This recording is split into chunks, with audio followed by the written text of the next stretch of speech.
Bonjour, dans cette vidéo nous allons voir comment saisir et calculer un carnet de nivellement direct par cheminement encadré dans Covadis. Comme vous voyez, vous pouvez voir, voici le tableau de données que nous allons utiliser dans Covadis. On va vous montrer comment saisir et du moins paramétrer même d'abord avant de calculer. Nous avons, comme vous voyez, les points lecture arrière, lecture avant. Et il faut dire que par définition simple, le cheminement encadré d'un nivellement direct est ce cheminement qui commence par un point connu en altitude et se termine par un autre point connu en altitude différente de celui de départ. Pour cela, c'est pour ça que vous voyez, on a au niveau de l'altitude de départ le matricule OSA1 avec son altitude et l'altitude d'arrivée là. Pour ce faire, nous allons directement aller dans Covadis. Vous allez donc ouvrir votre Covadis et ainsi, nous allons commencer le travail. Au niveau de Covadis, on va aller à Coff Calcul, édition GeoBase. Vous appuyez sur Nouveau. Et quand vous appuyez sur Nouveau, vous avez une page vierge. Et au niveau de cette page vierge, nous voyons que, à ce qui concerne le nivellement direct, vous avez la lecture arrière ici, lecture avant. Vous pouvez aussi décider avec l'attitude, on va ajouter le Z à partir de ce point. Voilà, vous venez ici à édition, vous appuyez sur ajouter et puis vous choisissez. Vous voyez un peu. Donc, avant de le faire, on va d'abord aller à outils pour paramétrer notre logiciel afin que vous puissiez travailler au niveau de la tolérance. Ce qui concerne le nivellement, nous allons uniquement nous attarder. Ici, j'ai personnalisé avec une tolérance de 4 mm. Donc, vous pouvez, généralement, c'est un calcul avec ceci, c'est-à-dire cadastral avec nivellement direct, avec la tolérance cadastrale de 1980 et le type de nivellement cheminement ordinaire. Donc, il faut savoir que ces paramètres, les paramètres qu'on entre ici, parfois on personnalise en fonction d'un projet. Le projet peut vous demander à ce que la fermeture altimétrique soit ici tout simplement à 4. Donc, ça peut être nécessaire à 4 mm. Donc, c'est vrai qu'il y a certains qui partent du centimètre. Donc, ça dépend des projets. Donc, moi, je vais bloquer la fermeture altimétrique à 4 mm. Ainsi, on va mettre dans un cheminement de précision. Vous pouvez laisser un cheminement de précision et prendre ceci. Là, vous n'avez pas entré. Donc, moi, je personnalise. Et OK. Quand on l'a fait, j'ai dit soit ici, soit ici. J'ai cliqué là. Ainsi, je saisis directement le matricule OSA 1. Et quand je saisis OSA 1, je clique ici. Je saisis 0.678. Vous voyez que nous sommes en lecture arrière. C'est pour ça que j'ai cliqué ici en lecture arrière. Et je mets 0.678 ajouter. Là, je suis à OSA 2. OSA 2, je sélectionne là. Je mets OSA 2, c'est la lecture avant. Regardez donc la lecture avant. Vous voyez que en lecture avant OSA 2, nous avons 0.603. 0.603. On ajoute. Nous sommes encore à OSA 2 justement, mais plutôt en lecture arrière. Cette fois-ci, la lecture arrière est sur cette colonne.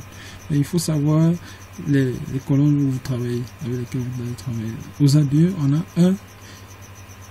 1.751. 1.751. Et là, on ajoute. Il faut donc noter que je vais tout simplement, de temps à autre, vous allez donc maintenant voir que vous êtes à OSA 3. À OSA 3, vous regardez, OSA 3 c'est ceci, 1.1.87, 1.187, on ajoute. Ça c'est en avant, oui, bien sûr.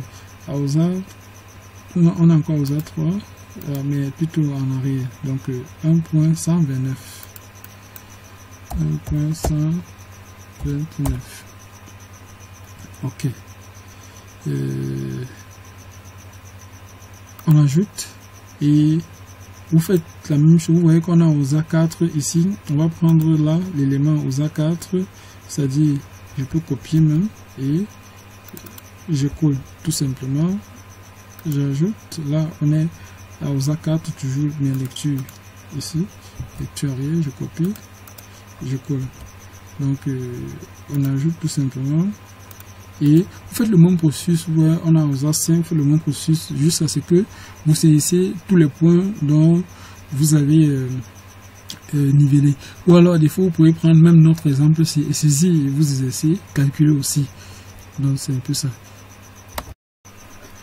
Ok, quand vous allez finir de saisir tout simplement tous ces points, que ce soit votre propre projet ou alors ce dont nous avons eu ce dont nous sommes en train de montrer présentement, en dernier point, c'est-à-dire OSA 8, c'est-à-dire quand vous êtes déjà à OSA 8, vous allez tout simplement donc mettre ajouter, et quand vous avez mis ajouter, vous annulez ici cancel ou alors fermer. Voilà un peu ça. En ce moment, vous pouvez enregistrer. Et maintenant, quand on veut mettre à la suite, vous voyez qu'il manque les deux éléments, c'est ceci et ceci. Donc, comment ajouter ça? Vous allez donc venir tout simplement ici dans X. On va donc décocher le point, on va décocher cela, on va saisir le matricule. C'est OSA 1. C'est important, il faut saisir exactement le point. Exactement le matricule. Si vous mettez point avant, ça change. On ne change rien. Et à la suite, on vient ici. Je peux copier. Directement, je mets ici. Et puis, si je mets invariant, c'est pour que ça ne varie pas. Pour que mes données ne varient pas parce que le contenu est déjà, l'intitulé est déjà fixe. Donc, je peux mettre, vous pouvez toujours laisser ça, ne dérange pas. Là, je mets 8. Et ensuite, je suis à OSA 2. Mais c'est pas OSA 2, c'est plutôt OSA 8. Donc, je décoche X. Et puis là, je viens ici. Je copie. Je colle. Là, je mets une variante. Valide. Là, oui. Et puis j'annule tout ce qui est appelé. À partir de là, donc, il faut noter que il faut enregistrer toujours votre donnée, votre travail, et si c'est déjà fait, on va donc aller calculer tout simplement. Mais avant de calculer, s'il vous plaît, vraiment, si c'est votre première fois de regarder notre vidéo, je vous invite à vous abonner juste à votre droite sur notre vidéo, à votre droite sur notre page. Vous allez voir le bouton abonner, cliquez sur ça et à la suite, une cloche va apparaître. Sélectionnez aussi la cloche, cliquez sur la cloche et vous mettez toutes. Vraiment, c'est pour que vous puissiez recevoir de temps à autre les vidéos que nous allons publier sur notre page YouTube. Ainsi, nous avons aussi une page Facebook. Vous pouvez visiter à partir du nom Online Student Academic. Vous tapez ou alors vous saisissez OSA Camer au Cameroun, vous trouverez quelque chose là-bas. Donc, du moins, je vous invite largement, si déjà depuis le début de la vidéo vous plaît, je vous invite déjà à liker, je vous invite à vous abonner, n'oubliez vraiment pas parce que nous comptons sur vous. Et un adage qui dit, seul je suis fort, mais ensemble nous sommes invincibles.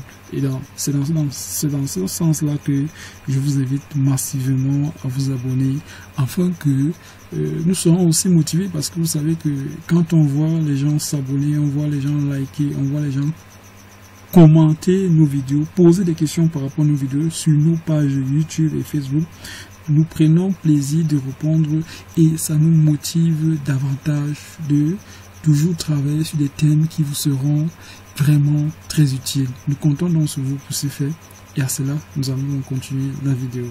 C'était juste une pause pour vous inviter à liker, pour vous inviter à vous abonner si jamais vous n'êtes pas abonné et à la suite, partagez cette vidéo. Commentez aussi cette vidéo. Si jamais ça vous a plu, écrivez-nous aussi quand même. Précisez-nous que ça vous a plu. Ça fait aussi que ça nous rend vraiment fiers. Comme je disais, ça nous motive. Ok, tout simplement, nous allons donc continuer et pour ce faire, pour calculer, nous venons à calcul. Et nous allons, c'est un nivellement simple. Nivellement double, c'est quand on a deux tableaux, c'est-à-dire on avance en deux stations. On stationne, on prend le point A, peut-être ou bien le point OSA 1 à lecture arrière et on prend le point aux A2 en lecture avant. Après on déplace, on prend encore aux A1 en lecture arrière, on prend aux A2 en lecture avant. Après on avance vers encore aux A2 et aux A3, on fait la même chose. C'est ça le nivellement double stationnaire. On est à un nivellement simple. Nivellement simple, donc on a déjà le premier point. On va prendre le deuxième point, vous voyez les attitudes s'affichent, et puis le nom est là, le nom est ici. Et à la suite, vous voyez, il faut sélectionner ceci. Quand vous sélectionnez, ça vous donne à déniveler entre aux A1 qui est départ et aux A2. Voilà, à déniveler ici. Là, ça vous calcule le Z2 aux A2. Voilà ça. Donc vous ajoutez ainsi, et puis vous sélectionnez ceci, ça vous donne encore la dénivelé entre aux A2 et aux A3. Vous voyez que vous avez la dénivelée. Vous avez la dénivelée ici. Et vous avez le Z2 aux A3 là. Vous ajoutez. C'est la même chose partout. Déniveler Z. Vous ajoutez, vous sélectionnez, vous ajoutez jusqu'à la fin. Et jusqu'à la fin. Et quand c'est fini, on part au calcul. Enregistrer. Fin listée. Enregistrer. Ensuite, on peut changer le nom aussi. Et quand c'est là, on vient là. À la suite, donc, vous voyez que vous avez le nom de la géobase traitée. En fait, vous avez les informations et vous voyez c'est le calcul a été effectué le 13, donc présentement le 13 avril 2020 à 5h15 minutes, vraiment. Donc, vous voyez que si on ne dort pas pour faire ces vidéos, c'est vraiment la motivation que vous pouvez nous donner, c'est que vous soyez vraiment abonnés, que vous likez nos vidéos, que vous partagez nos vidéos et que vous commentez aussi pour nous dire ce qui ne vous a pas plu, ce qui vous a plu, ou alors ce que vous n'avez pas compris. Nous comptons sur vous pour faire cela. Ainsi, vous voyez donc, on a les matricules, on a la lecture arrière, on a la lecture avant, on a la dénivelée entre les points, on a la dénivelée compensée et on a le Z final. À la suite, vous avez la fermeture ici qui est en valeur absolue à 1 mm, c'est-à-dire à moins 1 mm tout simplement. 1 mm en valeur absolue, je précise bien. On a la tolérance que j'ai personnalisée à 4 mm. Donc voilà les éléments qui s'y trouvent. Merci bien pour avoir suivi la vidéo jusqu'à la fin. N'oubliez pas de vous abonner, n'oubliez pas de partager, n'oubliez surtout pas de liker et de commenter. Merci, à la prochaine vidéo.